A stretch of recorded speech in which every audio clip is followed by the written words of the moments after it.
This project begins with a lot of I-cord, actually mock I-cord, which is a stockinette strip that will naturally roll into a cord-like shape. No need to do the doubling of rows that true I-cord would require. I-cord is short for idiot cord, and you need to do it until you're about to lose your mind, because the project is going to take an enormous quantity. Here I'm using only 4 stitches, and I'm using a bulky machine with a thick cotton yarn, so I'm at stitch size 10.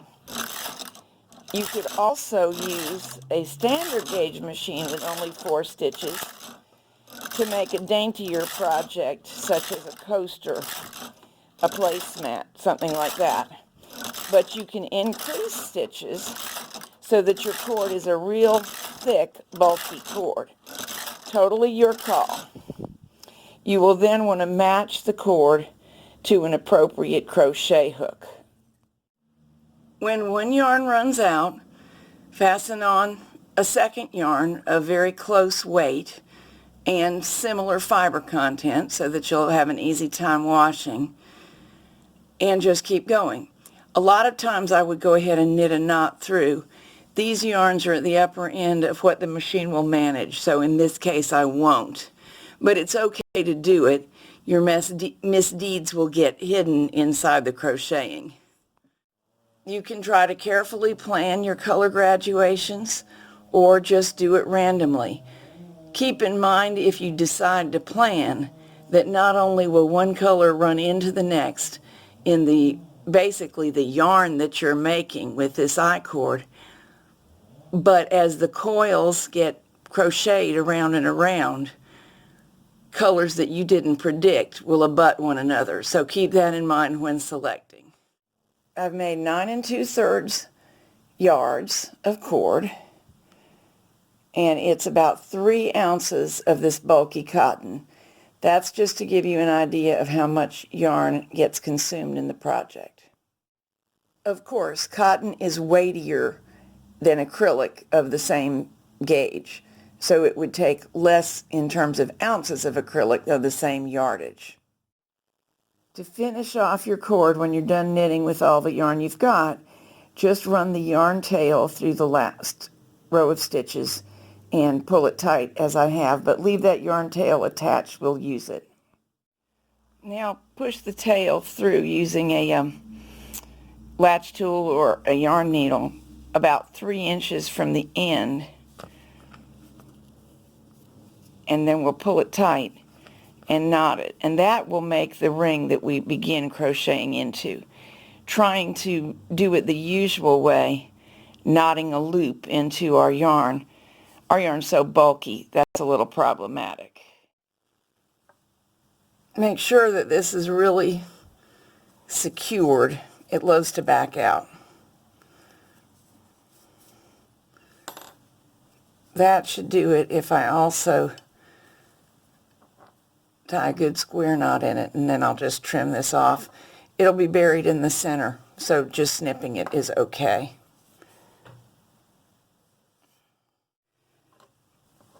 There we go. Now I'll set my yarn needle aside and try not to lose it. Here's the hook that I'm going to use. Sadly, it no longer has any markings on it.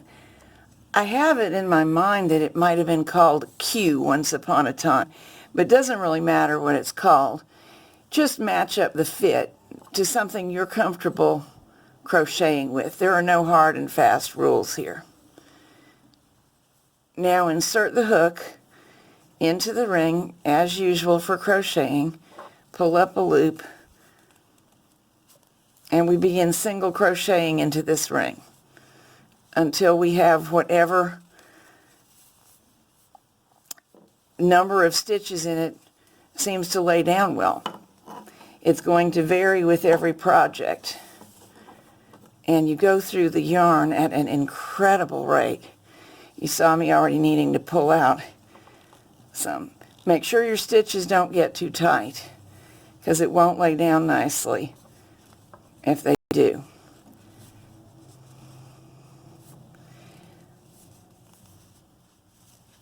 I don't really worry about how I grab a hold of my yarn, my I-cord. I just grab it however it happens to come up. Now, instead of doing rounds as you normally do and ending the rounds, I think that this kind of project, whether you're knitting a real rug or a chair pad or, let's see, a pot holder, a coaster, a dollhouse rug, a bath mat, I think that just using the coil method works better, or otherwise known as infinity or continuous. We're just going to keep going around and round, and we will only one time finish a round. That's at the very end. Single crocheting. Now, in case you've never single crocheted, I'm going to tell you enough that I think you can learn from this. Insert the hook from towards you to away from you. Pull up a loop of the yarn. Make it big enough that you'll be able to, this is called yarning over, yarn over the hook, right? And pull through both loops. Insert the yarn. You have a choice of going into a single strand of the stitch, like that, or the whole stitch. Choose based on the texture you want, but this is already so thick that I usually use one loop only. Insert, yarn over, pull up a loop. Yarn over, pull through 2 loops. That's single crochet. And we will just keep doing it. For a project the size that I'm doing today, I can do it on the table in front of you. When you actually crochet a rug, pretty soon you'll be on the floor with it. There's no holding it after a while. Now, those of you who already do crochet know what I just did. I increased, and you'll just increase as needed. Single crochet. We've already worked into this stitch. But as I lay it down, you can see that if I now work into this stitch, it'll pull my fabric too tight, and we need it to keep laying down in a circle. If you ever feel like you've messed up, just back out. I could decide to work an extra stitch in here now if I wanted to. Really, I think I was okay. Yarn over, pull up a loop, yarn over, pull through 2 loops. You could use another stitch. I never have. I think single crochet is ideal. For any of these things that we're doing, you want a fairly dense fabric. The hazard of a rug or a trivet or anything, this is where I got a yarn loop and didn't realize it and just knotted it. So, I hope the knitting police don't hear about this. You don't want the pot, if you're sitting a hot pot here, to be able to heat up the surface underneath. So you need that dense. On the floor, if it's a doormat or a bath mat, you don't want the sand on your boots to go through to the floor. You don't want the water coming off of your body from the shower to either. So I like the fabric fairly dense. It'll make your hands tired.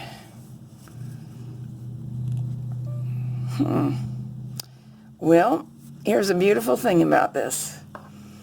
I don't know what that was, but it's crocheting through okay, and I can completely hide my misdeeds by just keeping going. Sometimes your physical action is not very traditional crochet. It's not usually a whole body movement, but with cord this thick it is. I've been surprised because to my mind a braided rug is a completely different matter, but those who braid rugs have sometimes mistaken mine for braided rugs. And you're seeing, I think, what's happening, but I'll go ahead and say it in words. For these first few inner rounds, most of the time I'm crocheting 2 stitches into each previous stitch.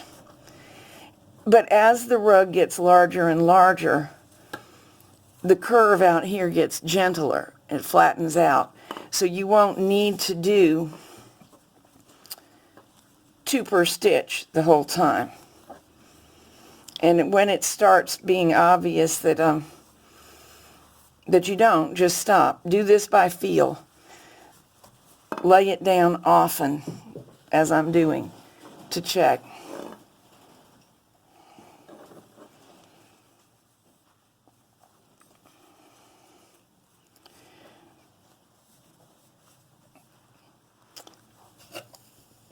Now you'll remember how many yards I said I had, and it looks like what I'm going to get out of this is a trivet.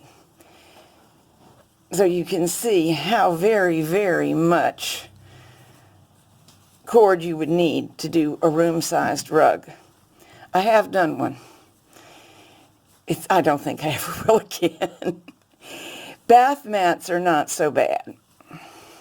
Or, well, none of it's bad. It's just that a bath mat is not an enormous project. Now right here, I'm getting to the point where it is a judgment call. I think I'm going to only do that 1 single crochet here. And I should point out, if we were working with thinner homemade yarn, the proportions would change at a different rate. I think that's clear. We'll do that. But you must be sensitive to the project.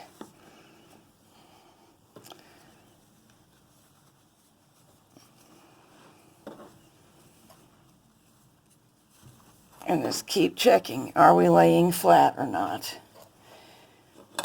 Looking back here, I believe I did make the right call on this 1 stitch.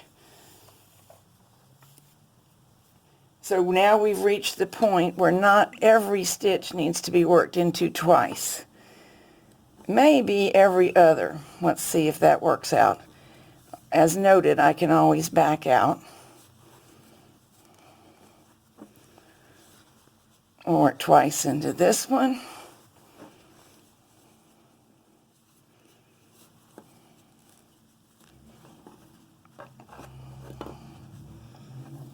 Still pretty good. Once into this one. I have extra thread. I'm working in my sewing room. And try as I may, I go everywhere festooned with extra thread, and so do my projects. Let's work 2 into this one. So it looks like it'll keep up at that pace for a while, except for the fact that I'm rapidly running out of yarn, which is okay. Giving you an idea how much we've done with the yardage we've got, because I can show you how to finish up.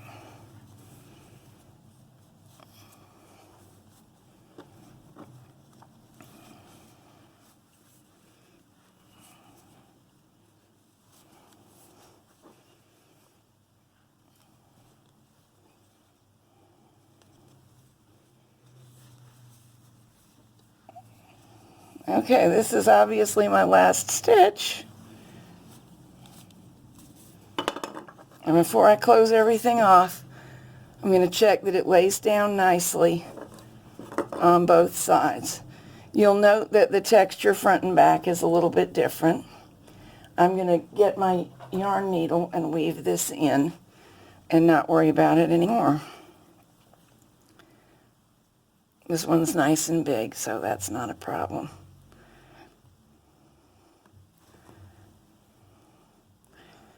Just push it right through the cords that I made and let it disappear.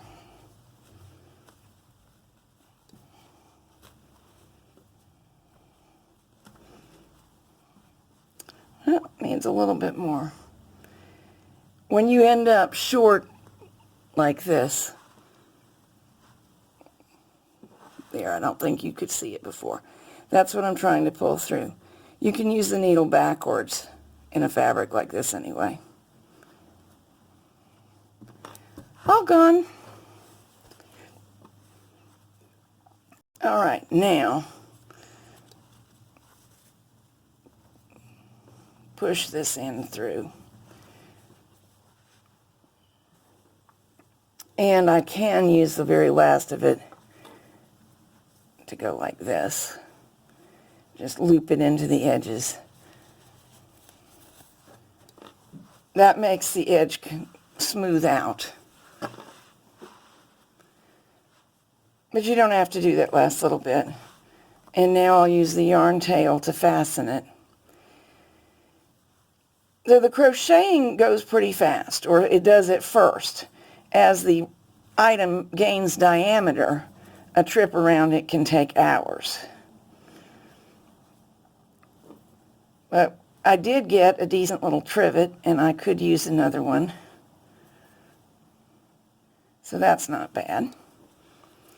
But see what a small item we get from the volume of yardage we had. Did I say 9 2/3, I think? It's astonishing what gets consumed. Now let's see, how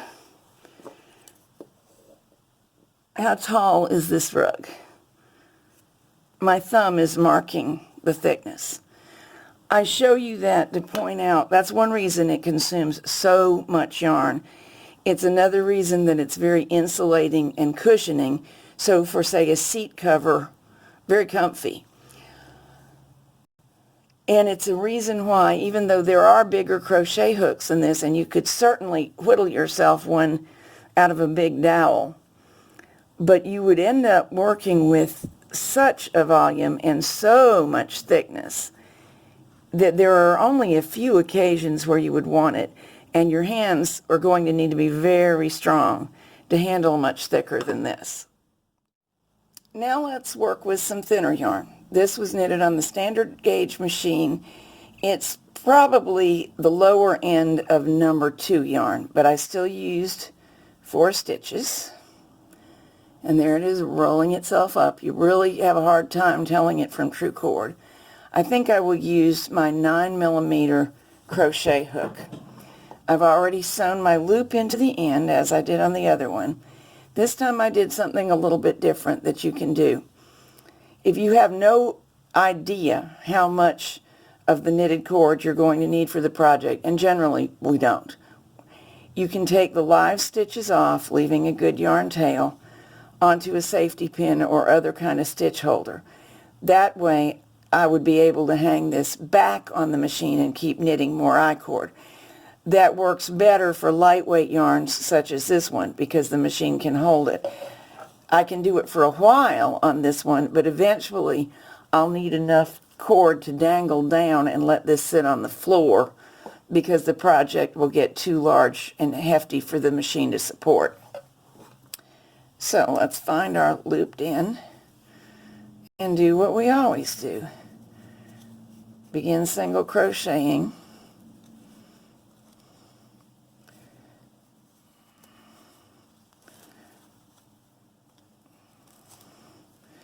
Looks like I need to run an emery board around this. This is bamboo, and every now and then it develops a little burr. Let me go do that, and I'll be right back. Let's try this. I should be a little clearer about what I just said. Bamboo is no more prone to developing nicks than anything else. In fact, I think maybe less. But the thing that happened to me is I ordered a bunch of extremely inexpensive bamboo hooks, and they arrived with imperfections. This one hasn't been used that much. Once I smooth them all out, this kind of thing stops happening. I want to show you this point in the project. This is where I decide whether to work one more stitch into the ring or start going around. And as you saw, I opted for another stitch into the ring. Now, working into one loop only, the outer loop. I think I'll work 2 into that.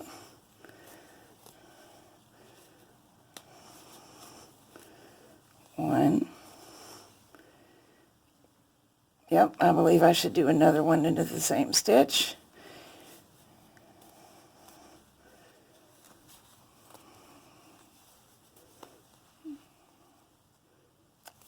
Again. And I don't have enough for a coaster yet, and I'm running out. So that's how this one would go. I would probably need the same amount again. It doesn't have to be a lot bigger for a coaster, but I don't want the glass to sit precariously on it. I'd like to get another complete round. So I can now hang this back on the machine. Make sure, if you do this, to hang it with the purl side facing you and the knit side facing away, which is how it was on there originally, so that you don't get cord that flips around in mid-project. It probably wouldn't be a disaster, but we can avoid it. So that's how it works. Rugs, mats, doormats, bath mats, chair pads, coasters, pot holders, hot mats, all kinds of cool things you can make like this. And here you can see what we got for our 9 2/3 yards of cotton I-cord, about a 7-inch trivet. So if you want to make a rug, it's a biggie, but it can be done.